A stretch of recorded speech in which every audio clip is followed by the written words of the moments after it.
C'est clair que le président Paul Biya a perdu officiellement dans la ville de Douala. C'était normal que les gens soient tristes. Mais à quel moment vous avez vu des liesses de joie? À quel coin du Cameroun? Je vais vous dire la vérité. La vérité, c'est que le président Issa Chiroma Bakary a gagné. La main tendue du chef de l'État. Le chef de l'État a tendu la main à qui? À ses amis, à ceux qui l'ont soutenu ou à tous les Camerounais? Parce qu'il faut déjà... C'est possible qu'il ait tendu la main. Vous voyez, il y a le ministre de l'administration territoriale qui fait le tour du Cameroun depuis quelques jours, depuis lundi apparemment. Il était dans la Damawa, dans le nord, il était dans l'extrême nord. Et hier, je crois, il était à Douala également. Mais hier à Douala, il a travaillé avec qui?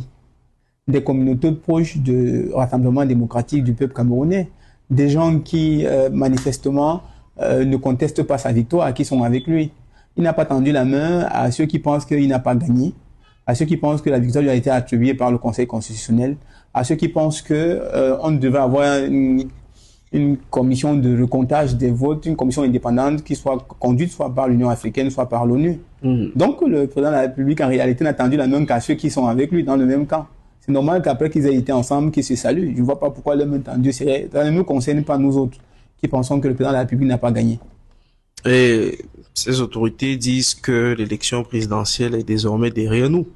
Oui, puisqu'ils pensent qu'ils ont gagné et qu'ils ont même déjà prêté serment. Je crois que si mes informations sont bonnes, il y a même des rumeurs d'un possible remaniement ministériel qui viendrait. Donc, pour eux, l'élection est derrière eux. Pour nous qui continuons à revendiquer la transparence électorale, nous continuons à espérer qu'un jour, une commission sera mise en place pour que la vérité soit dite. Et à l'issue de cette vérité, pourquoi on va se plier à la vérité, à la transparence?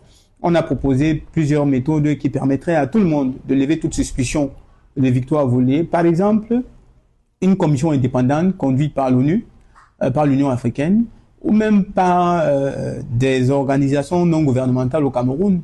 Vous vous souvenez qu'il y a une organisation portée par Maître Ndoki qui avait proposé de faire un travail de suivi et de compilation des votes pour que le moment venu, à la dernière minute, j'ai appris qu'elle est en exil en Côte d'Ivoire. Pourquoi elle s'est sentie contrainte d'aller en exil? Parce qu'effectivement, son travail dérangeait plus d'un. Mais si les gens qui ont gagné, pourquoi ils n'auraient pas envie que les chiffres qu'ils ont, que tout le monde est censé avoir, soient publics et que tout le monde le fasse? Je me souviens d'une sortie, je crois, un point de presse du ministre de l'administration territoriale qui disait que ce n'était pas son rôle. Et, vous vous souvenez aussi? Donc, on ne peut pas continuer à narguer les Camerounais en leur faisant croire que voilà, l'élection est derrière nous, sans aucune transparence possible. Récemment encore, je l'ai cité dans un autre plateau de télévision, le ministre Grégoire Ouna, il avait dit que au RDPC, ils avaient les 31 653 PV. Pourquoi jusqu'à date, ils n'ont pas pris la peine, par souci de transparence, de scanner leurs PV, de les mettre dans les réseaux sociaux pour que le peuple camerounais qui a voté et qui a été en contact de ces PV et de ces résultats puisse en être le juge suprême? Parce que dans toute société humaine, le véritable souverain, c'est le peuple.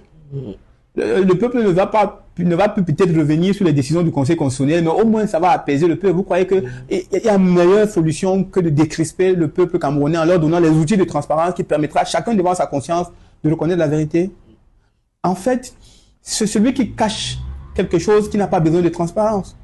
Jusqu'à date, toi, devant ta conscience, tu peux croire que ELECAM, le Conseil constitutionnel ou l'administration, parce qu'il faut savoir que l'administration est partie prenante. Dans toutes les commissions locales de vote, évidemment, l'administration a été représentée. Et donc, c'est le ministre de l'administration territoriale, M. Paul Atangandi, était soucieux de la transparence et aurait souhaité que les jeunes qui sont morts, lui-même il a dit dans une chaîne, je crois Canal 2, pour ne pas le citer, désolé, qu'il y a eu 13 morts dans le Vouri. S'il reconnaît même qu'il y avait un seul mort, est-ce qu'une seule personne méritait de mourir après une élection transparente, après une élection qui ne laisse aucune suspicion?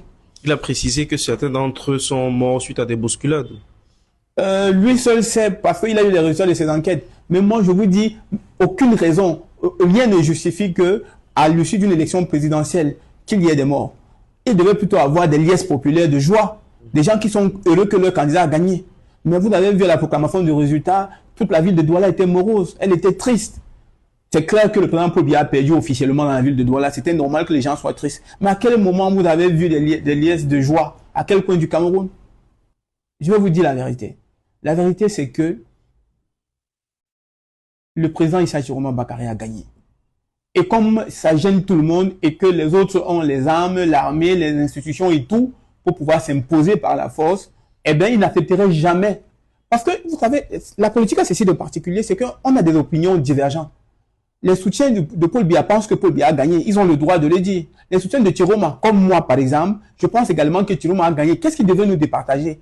Une méthode transparente qui met en place tous les éléments nécessaires pour qu'il n'y ait plus de suspicion.